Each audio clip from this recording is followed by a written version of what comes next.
Kain tayo ng bawang na kulay itim ang laman. Nabibili to.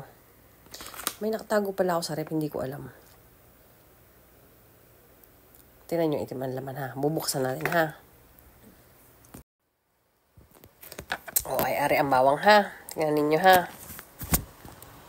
O, babalta natin. Ayan, kulay itim. Malambot ari.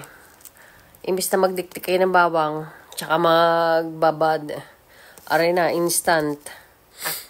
Black ni Nico or bawang. Dati, wala kang makita nito sa Japan. Tapos ngayon, kahit saan meron na siya. Medyo pricey nga lang. Pero, hindi na kayo magbababad ng mga kung ano-ano pa. Kainin nyo lang. Tingnan nyo ha, lambot oh.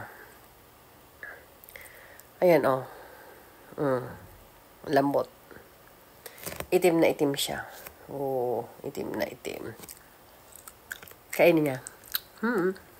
Masarap. Kaunti lang yung amoy na bawang. Matamis. Good for your health pa.